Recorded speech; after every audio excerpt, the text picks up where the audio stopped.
Good morning, everyone. Good morning. Our last couple of classes, we still have books to complete, but I'm sure we're going to enjoy it. I won't go into the depth or the details of every word, but what I'm planning to do is I'll take us through to explain the essence of what is being spoken, and I will share written notes in detail so that if you revisit the notes you'll have a good idea of these passages.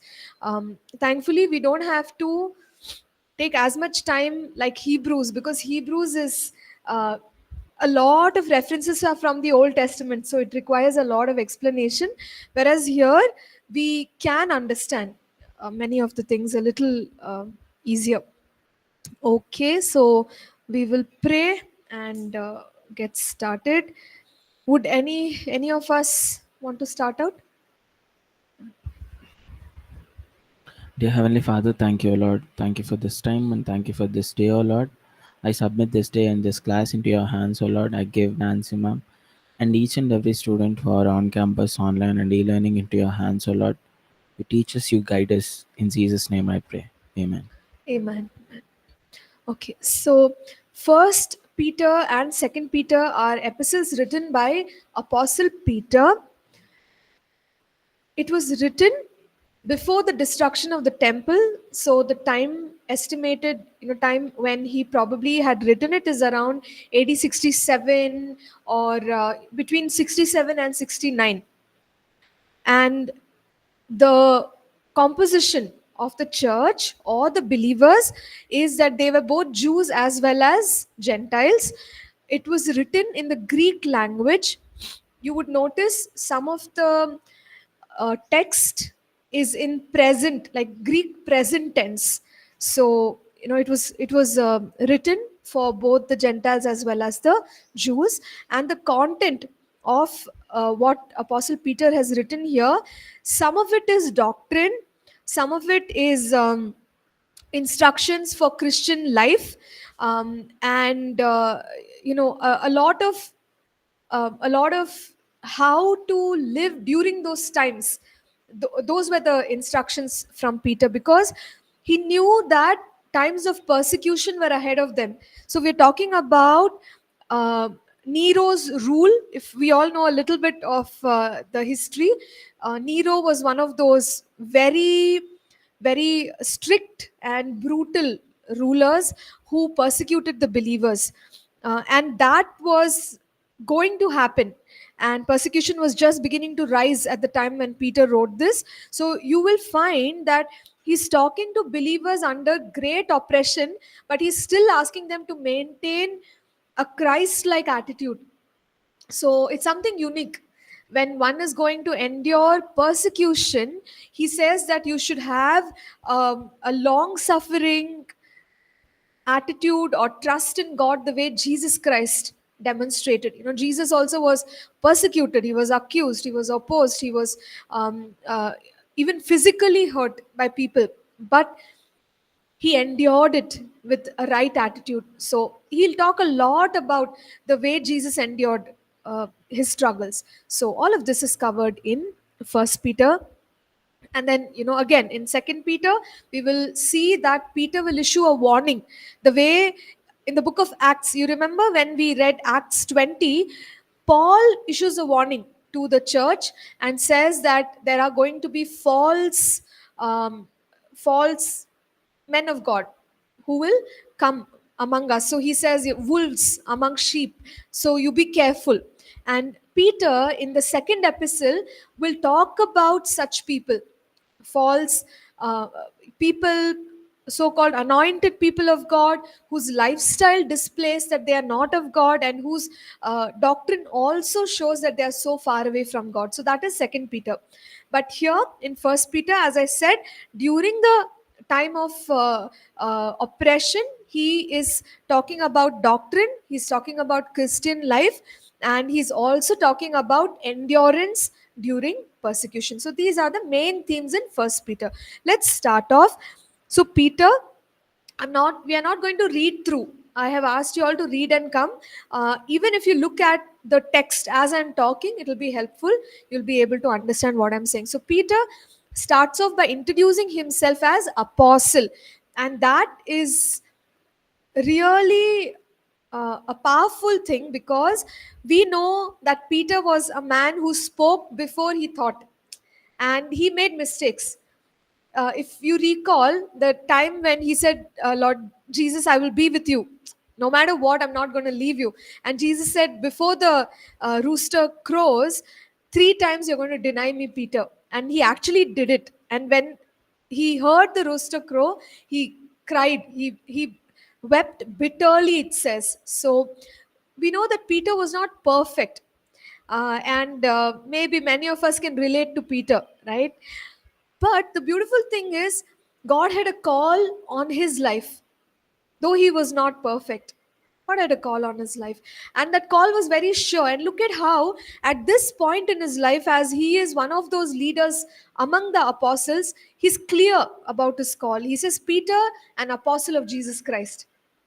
Whereas when he was with Jesus, when Jesus had not yet died and resurrected, there was a sort of a confusion in his life, and he was not even ready or prepared. But at this point, he's so clear. He starts off his writing as Peter, and his introduction is, I'm an apostle of the Lord Jesus Christ. So he's come a long way, and that's encouraging for all of us. And generally, in the writing of epistles, this is how they would write. They'll first give their names. In our letter writings, we do that. We have from address, from whom, to whom, subject. So this is also the pattern in which they wrote those days. So Peter is introducing himself, and he's also writing to, he says, pilgrims of the dispersion. So this simply means that the Jews at that time, they were not settled in a particular place. No, in the beginning of Acts, they're in Jerusalem, but after that, they've spread all over the region. So that's what it means, dispersion, pilgrims of dispersion. So the believers were in these areas. So he points out Pontus, Galatia, Cappadocia, Asia, Bithynia, and we can also note that it's not just the Jews, but Gentiles also were believers at this point, and they were also in all of these regions. And he says, elect according to the foreknowledge of God the Father. Now, foreknowledge means God already knows who are those. Elect means sort of, selected of the Lord. So, with the prior knowledge of God, they are selected. That's the understanding that we get. But we must not take the stand of predestination. We've discussed this, right, in other courses. Predestination means that God has already chosen whom he wants in his family or in his kingdom. But we know that that's not how God works. God, Jesus died for the whole world. So whoever responds, he has foreknowledge of that. So that's how we understand this. This does not mean predestination. Okay, now moving on. He says, in sanctification of the Spirit for obedience and sprinkling of the blood of Jesus Christ. So basically, he's talking about the position of the believers, and he says that these people are sanctified. Obviously, isn't it? We know that in Christ Jesus, that is our identity. We are cleansed from sins. We are cleansed from, the filth of the flesh, and we are sanctified. And he says, obedience and sprinkling of the blood of Christ. Sprinkling of the blood of Christ was practiced in the old covenant. If you remember Aaron and his sons, blood was sprinkled on them to confirm that they are priests unto the Lord. So basically, what he's saying is the people are God's chosen people in that sense. But chosen doesn't mean God has rejected others. Basically, these people have responded, and therefore they are in the family of God.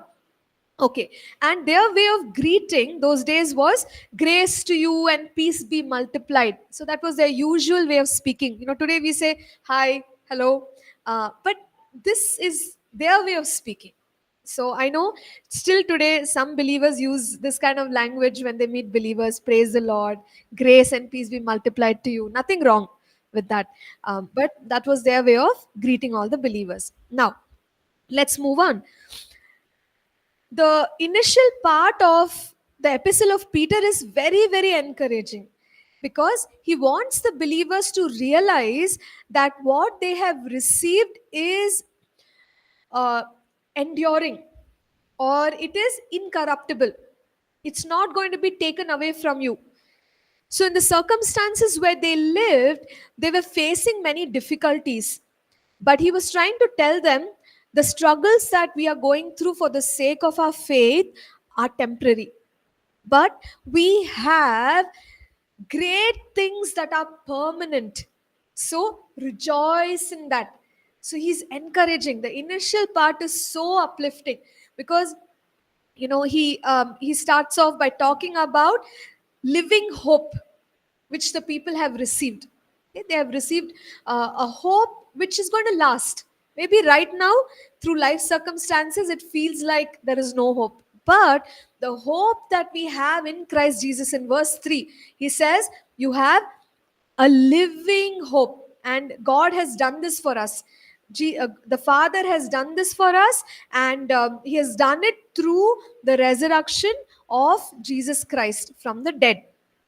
And then in verse 4, he says, you have an inheritance, incorruptible, undefiled, that does not fade away, reserved in heaven for you. So, this is again encouraging. Sometimes when we go through opposition because of our faith, many believers have experienced where their families have rejected them, their families have called them an outcast, and their families don't even give them an inheritance. So it's very painful when you belong to that home and they don't consider you for an inheritance. But Peter is encouraging the believers and says, you have a spiritual inheritance, don't worry. In heaven there is an inheritance, he says, reserved for you. So we can all be encouraged. There is inheritance in heaven, and my name is put on it. Nobody is going to touch it, right? And what kind of inheritance is this? Incorruptible, undefiled. Incorruptible means it will never get destroyed. See, on the earth, we can have treasures, but Jesus said, where moth destroys, thieves can steal, but in heaven, nobody will touch our inheritance. So we are such blessed people. We have incorruptible, and undefiled means it will not be affected by sin. Okay, so it is undefiled, something pure, something precious God has kept in heaven. Now this must make us rejoice, because this is how the Father has honored us, that there is an inheritance, spiritual inheritance kept for each one of us. And he also says in verse 5 that we are kept by the power of God through faith for salvation. So the power of God is working in our lives, and God has preserved us, God has protected us, God is keeping us going, for salvation. And this is because of what the Lord and his power is doing in each one of our lives. Okay, so that means that God's power is active in all of our lives.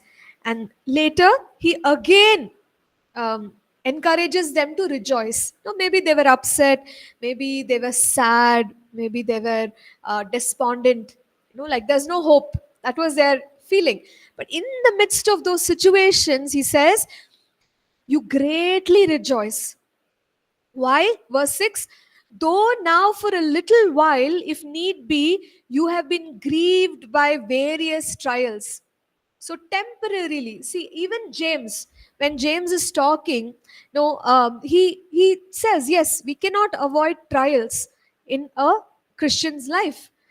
Trials are always there, but we can have control on the way we face it. And so, he said, ask for wisdom when you go through trials. And Peter is saying, you rejoice. Why? Because for a little while, meaning temporarily, we are faced with trials. It's not forever. These difficulties will go away. And then he also teaches us here, he says that the genuineness of your faith, being much more precious than gold that perishes, though it is tested by fire, may be found to praise, honor, and glory at the revelation of Jesus Christ. So, uh, the understanding is that when we go through trials, and James said, go have a good attitude when you go through trials. Okay, count it all joy, brethren, when you face all kinds of trials. Now, Peter is saying, rejoice because these trials are temporary, and he's also helping us understand that when we go through trials with the right attitude, something precious is taking place. What is that? Our faith is being tested. It's like how we test gold. So gold is purified. They wait till it is said that when you can see the reflection of the person who's processing the gold, that's when it is fully pure. Till that time, in high heat, fire, it is tested, melted, so many things are done. Similarly, our faith, there are times when our faith is tested and it feels like we are going through fire. But he says these trials are testings, and they are going to, if our faith is strong, we will come through. Like our faith will endure even the time of testing. So that is the beauty of trials. Now, nobody wants to welcome trials, and it's not like God is saying, okay, I will make sure you have a trial, but it's unavoidable. However, trial can make my faith strong depending on how I go through it. That's the point. So that's what he's encouraging the believers facing persecution. And he's also saying when our faith is tested by fire, if it is alive, if it is strong, then God gets the praise, honor, and glory. So may our faith be so strong in the Lord. And he continues, he says that one must hold on and trust in God, because though in in the times of their trials, right, they are facing pain, and they are facing all kinds of problems, God is happy with them. Verse 8, let me just read it, that'll be clearer. I'm reading it from the middle. He says, though now you do not see him, yet believing you rejoice with joy inexpressible and full of glory, receiving the end of your faith, the salvation of your souls. So he says that the believer, when they are holding on, even though they are not seeing God physically, or it's like they're not experiencing Jesus in flesh and blood coming and helping them out, he says your faith shows that you are rejoicing in God anyhow. He says you rejoice with joy inexpressible and full of glory because of your faith. You're believing that God is there with me. You don't see him, but you still believe in him, and that is something wonderful, and God is happy with that kind of a faith. Okay, so let's quickly recap. What did we share till now? Some of the themes. You can recount it, and then I'll move on to the rest.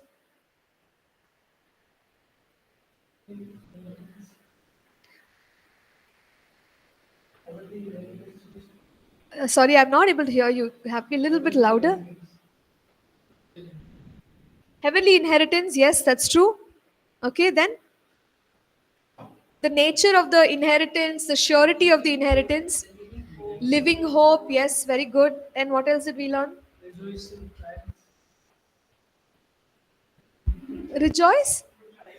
Rejoice, yeah. In during trials, rejoice because our faith is being tested, and when our faith comes through, it gives glory and honor to God.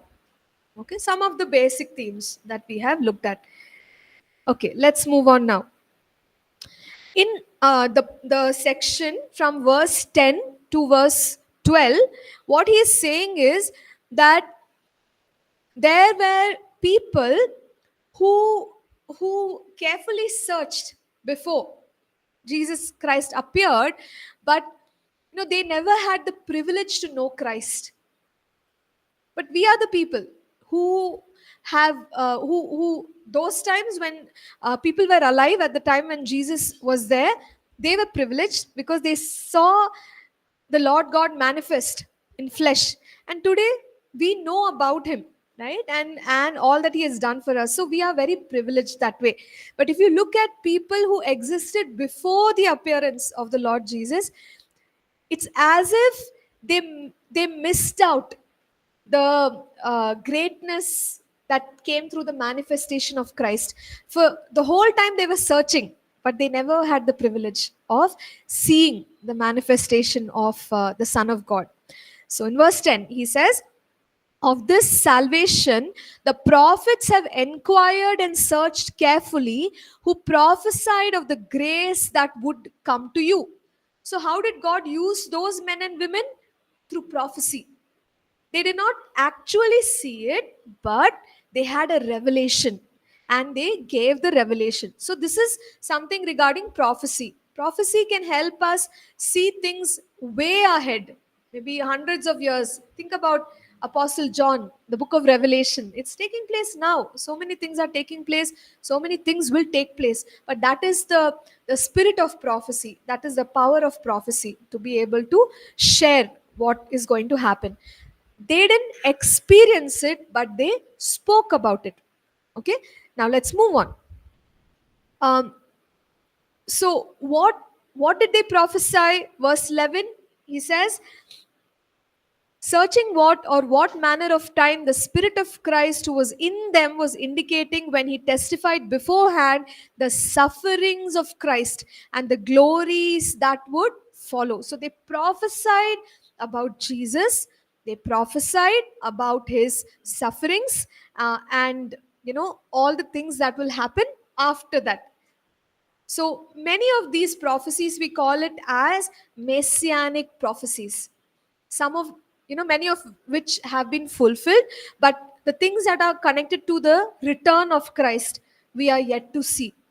Okay, but they're called as messianic prophecies. Verse 12, to them it was revealed that not to themselves but to us they were ministering the things which now have been reported to you through those who have preached the gospel to you by the Holy Spirit sent from heaven, things which angels desire to look into. So this is basically encouraging the believers and saying, look, you're so privileged. Initially he said you have an inheritance. Now he's saying that what you know about Jesus, prophets of God who were so faithful to him, they never had the privilege to experience it firsthand. Right? They, in fact, prophesied and they ministered to you. You're so privileged. They ministered to you. And he's saying you are privileged doubly because this gospel has been preached to you. Okay, and you have experienced these things. And he's also adding here that even angels desire to look into it. Angels also would have wanted to know the mystery, but you know what, these mysteries are not revealed to the angels. God wants to reveal it to us first. Okay, so we must understand in every way that we are so blessed as believers. God holds us, like as children, he's giving us first preference. We might think, okay, he should give first preference to angels, reveal all the secrets to angels, heavenly hosts, but no. He wants to first reveal it to his children. So that's a great privilege. So, in fact, this first chapter of Peter, it has a lot of uplifting and affirming truths for us as believers that make us rejoice that, oh wow, you know, this is how God values me, and this is how God has offered salvation to me as a believer. I'm so privileged, that the mysteries are revealed to me before it is revealed even to the angels. So he's encouraging basically the believers One of the reasons could also be because they are going through such a difficult time.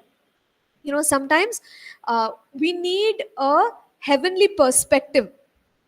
When we are going through tough times, our mind says what we are experiencing is the reality. But without denying the reality, our greater focus should be on the things of God. Then we can go through life, because the things of God are more permanent. They are much greater. So it's like, have a heavenly mindset, basically, you believer, and especially during trials, it's going to help you out and you'll come through strong. So that's the intention with which Peter is speaking to them. Okay, so let's move on now. In verse 13, he says that a believer should have a mind that can be, or that should be in control. Okay, so in other words, renewed mind, a mind which is ready to yield to the Lord. Because what is the opposite of the renewed mind?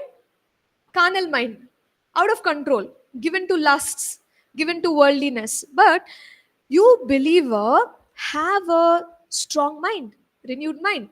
So he says in verse 13, gird up the loins of your mind, meaning tighten it up, tighten up the mind. Loins, those days when somebody wanted to run, they used to wear, like, uh, um, sort of flowing garments, and so they had to tighten it if they wanted to run, because in running there is a focus and an intentionality. So in the same way, for us to live the Christian life, he says, believer, without a renewed mind, how can you live a godly life? You can't. You need to have control on the mind. So tighten it up. Don't allow your mind to be distracted and take you here and there. Okay. So the mind is so important. Tighten it. Gird up the loins of your mind. Be sober. Sober is an expression where one is in control. When somebody is drunk, they're out of control, because they're under the influence of that intoxicating substance. But when they are sober, they are in control of themselves. That's the meaning. Be in control, basically, he says, because the fruit of the Spirit is self control. Have control and rest your hope fully on the grace that is to be brought to you at the revelation of Jesus Christ. So he says, live your life with trust in God and hope. At times of difficulties, when mind is out of control, all kinds of things happen to us. We say, why me? Why God? Why is this happening? Why is God doing this? See, it's out of control. But when you're a believer and your mind is renewed, my trust is in the Lord. Yeah, I'm going through something, but salvation is sure. God is going to come through for me. So that mind is under control, filled with the word of God. And that's what he's calling us to do. And he's saying, be obedient. Don't conform to the former lust. Don't live like how you were when you were not born again, but live a godly life. So he's using the words such as obedience and, conform. Yeah, obedient children, not conforming to the previous or former lusts. And finally, he comes here in verse 16 and says, be holy as I am holy. Sometimes we think that just because we're going through difficulty, it's okay. I can live however I want to. God will excuse me, God will forgive me. But in Peter's writing, it's surprising. When people are going through difficulty, he's reminding them all the more obedience, renewed mind, holiness. We need all of this. And God is still looking for these things in our lives, even if we are going through, a down in our journey. So this is his emphasis. Okay. Yeah. So let's move on. Are you all okay? Even though we are not reading the passage, I'm going a little slow. Just look at the section, you will understand. Yeah. And again, he just calls for trust in God. And he says that God is somebody who judges fairly. He judges without any partiality. So if you're being faithful to God, he is taking notice of it. Don't be discouraged. That's what he's saying in verse 17. And in verse 18, he says that God has done something precious in our lives. And what is that? He has redeemed us. Okay? Not with corruptible things like silver or gold, but obviously we know He has redeemed us through His blood, which is precious to us. And He also says that we have been redeemed from aimless conduct received by tradition from our fathers. So basically, his point is that because of the blood of Jesus, if we have any ties with bad patterns in our bloodline, okay, what did the blood of Jesus do? It has cut us from bad patterns. So, for example, if I say that, oh, in my family everyone is very lazy, like that's how we are, like from my grandfather till now, that's a pattern.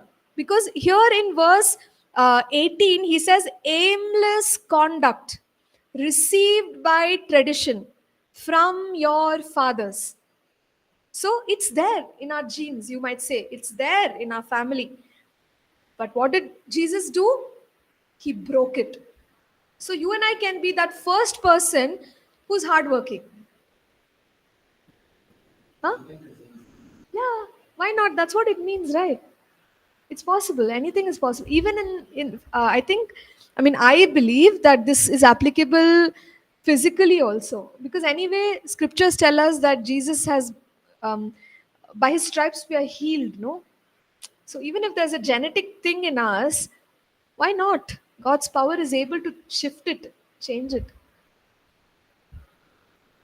This specifically means attitudes and those kind of patterns, but I do believe that even physical health is a part of the work of the cross. It's possible. So, yes, so this is the power of the blood of Jesus. You are not redeemed by corruptible things. And he's saying silver and gold. Is gold corruptible? No, actually, no. But the way these people are thinking is they are thinking eternity. You remember the time even James said gold is corruptible. Why? Because they're living as if life is, life on earth is, they say I don't know how to. No, it's not permanent. Life on earth is just a passing phase. Like the real thing is ahead of us. That way. They're looking at life like that. So, if you recall, in the beginning of this passage, he says pilgrims and sojourners. Pilgrim is people who uh, have come to a place of worship. I think you all know pilgrimage. We use that terminology. So they are travelers, they are not permanent in that place of worship. Okay? He says, we are pilgrims. That means we are going through life's journey. Don't think this is permanent. This life, this earth is not permanent. It's a journey. We are sojourners. Okay, so our um, surety is in the things of God. So the redemption of the blood of Jesus, that's a real thing. Even gold is corruptible, but the work of the blood of Jesus, it sets me free from evil patterns. That's very powerful. Like if we get this one truth, it'll change our lives. Okay, so that is the reality. And he also says in verse 20 that Jesus and his death and his work of redemption was planned before the foundation of the world. So, you know how for many of us, everything is reactionary. If something happens, for example, we are calm and we are peaceful. Tomorrow is exam, full speed we'll study because it's like reaction. Oh, we have to do it, no option. But God is not like that. God is not reaction based. He's very well planned. Before He created the world, He planned that Jesus will come and manifest. Why? Because in his foreknowledge, he knew what's going to happen. So it's not like it's a sudden thing. One day the Father calls Jesus and says, hey, can you go? It's not like that. They already know. Verse 20, he indeed was foreordained before the foundation of the world, but was manifest in these last times for you. So God had already planned, and at the right time, Jesus was manifest. Verse 21, who through him believe in God, who raised him from the dead and gave him glory, so that your faith and hope are in God. So, he says, the work of Jesus, so powerful. And especially, he says, resurrection. No, resurrection, it builds us with so much hope. Imagine if there was no resurrection, right? There's no hope if there's no resurrection. But he says, think about the resurrection. What a hope it brings. Your faith must carry that kind of hope because resurrection is sure. Even Jesus was raised from the dead. So, this is the God we serve, the God of resurrection. So, how much hope you and I should carry as believers? Have great hope in God. And later on, he speaks about the power of the word and how the word endures forever. The word will last forever. So in verse 22, basically it's just an encouragement to love one another, where he says, through the Spirit in sincere love for the brethren, love one another fervently with a pure heart. So this is an instruction for community life, where he says, yes, we care for each other, but it should be sincere. Our love for one another must be sincere. What is insincere? Outwardly love, behind there's another picture. That's not sincere. But Christian love should be sincere and pure. Okay? And then he goes on to talk about the word of God in verse 23. He says, you are born again not by corruptible seed, but incorruptible. Incorruptible seed means a seed which can never be destroyed. So that is the word of God. What is the incorruptible seed?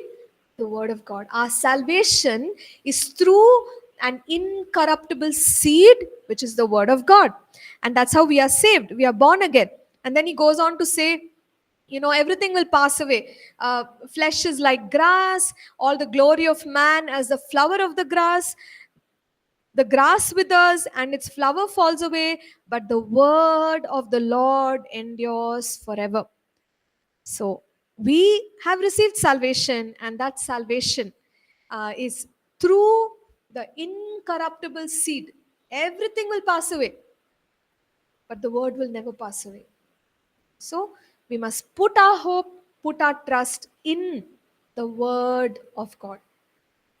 Okay? So, can I go on? Are you all listening? I'm trying to concentrate and teach, so I want you to concentrate and listen. There's a lot of content. Okay, so let's move on now. We are here in chapter 2, and this is again for the believer, how a believer should live. So he says, lay aside all malice, all deceit, hypocrisy, envy, and all evil speaking. Basically, the lifestyle and the testimony of a believer. So, godly life, have a godly life. Whatever he has listed out here, basically it is evil, cunningness, um, uh, two-faced, being two-faced. Hypocrisy is one look here and one appearance there. Same person, but person can be different in different settings. Hypocrisy. He says all this is not good for a believer. That's not right. These are all the works of the flesh. So don't have an ungodly behavior, ungodly character. It does not glorify God.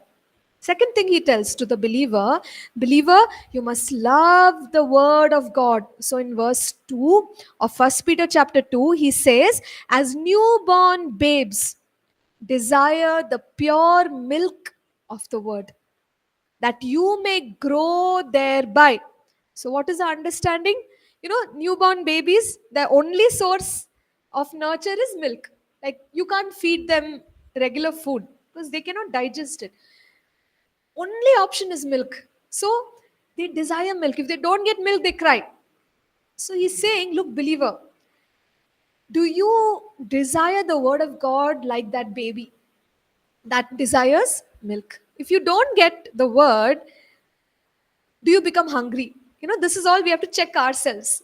If we are not desiring the word like that, something is missing. So the delight for the word, the desire for the word must be there in the life of a believer. Okay, so this is a good character. Don't live a godly life, desire the word. And he says, if we are going to desire the pure milk of the word, we will grow. So the word of God will make us grow. Even Apostle Paul said that. Uh, we read about this in Acts 20, right? The word of God will build you up. The word of God is able to build you up. I think it's verse 32. So for spiritual growth, we need the word. Without the word, no question, can't grow. Because only the food that God has, um, uh, you know, sort of designed is able to bring the development in our spiritual person. And that is the word of God. Okay, so that's an encouragement for us. And moving on, the next section, basically he is once again encouraging the believers. He has a way of uplifting the believers. Okay, so in the earlier one he said, look, you are sojourners, you're pilgrims. This life is temporary. Your inheritance is real, your inheritance is precious, it is sure, your faith will come forth like gold. So many things he said in chapter 1. Now, in chapter 2, he says that you are living stones.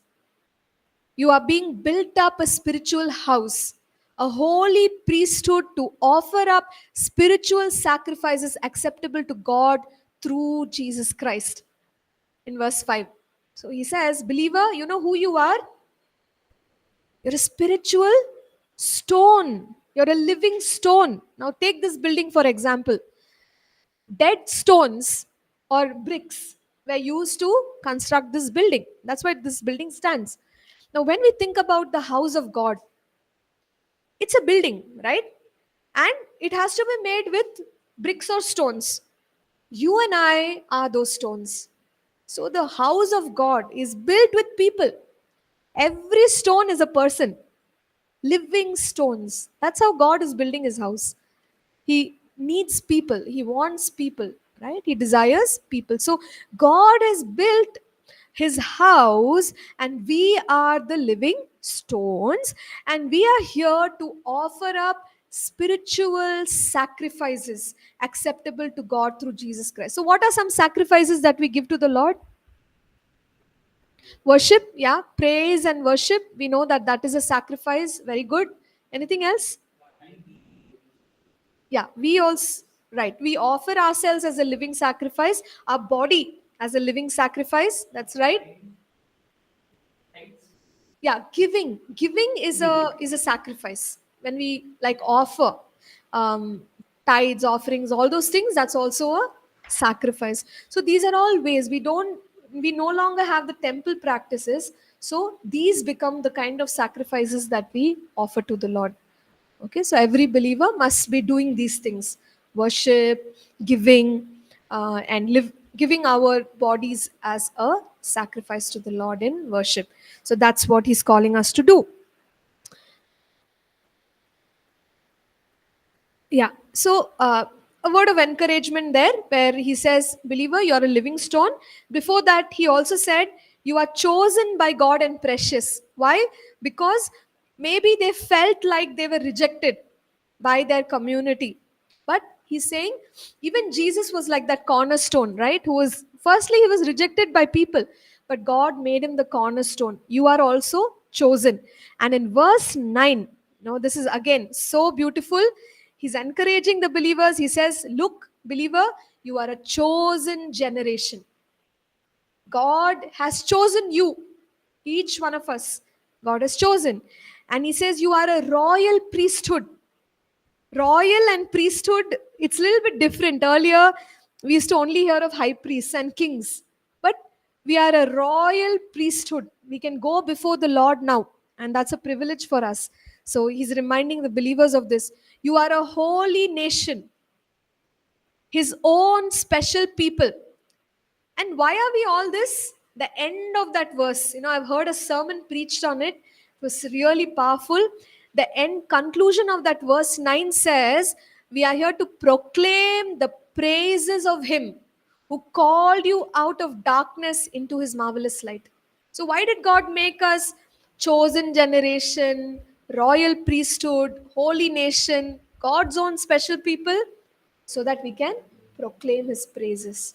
So here's the question that you and I have to ask.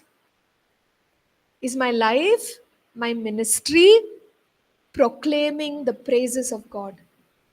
Is it or not? If it's not, then we need to align our lives to do that. Proclaim the praises of God. Okay, let me quickly continue. Okay, I would really like to be as quick as possible. Now, moving on. In verse 11, 11 and 12, he is encouraging a believer to live a godly life. And he says, abstain from fleshly lusts which war against the soul. We in what is that? There is a subject, no? Inner wholeness. I'm sure you would have studied about this, how lusts can damage the soul. They can destroy the soul. We already know, like even research proves, people when they are engaged in lustful activity like pornography and other things, their concentration gets affected. They're not able to concentrate any longer because their capacities are destroyed. That's what he's saying. Look, any kind of lust, it does not really have to be the one that I spoke of, but maybe lust for money, lust for fame, lust for many other things. It's going to destroy the soul. So he says, be careful, believer.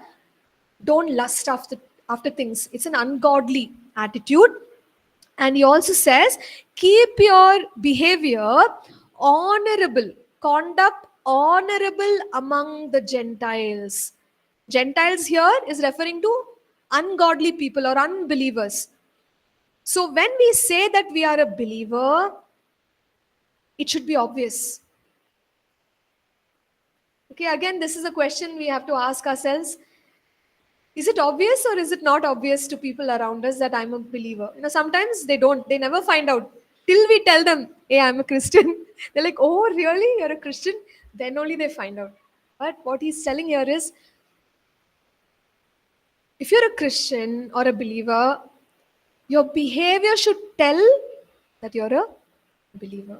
Because even if people say things against you, by your good works, they'll know that you're a believer. So, believer, have godly conduct. So that's an encouragement from Peter. Yeah. So please go back and read. In fact, we can sit on one verse for 1 hour. I'm trying not to do that in order to complete. But it's all quite easy, right? You can easily understand. Sure. So all right, let's take a break then. We'll come back and we'll try to cover as much as possible. Thank you.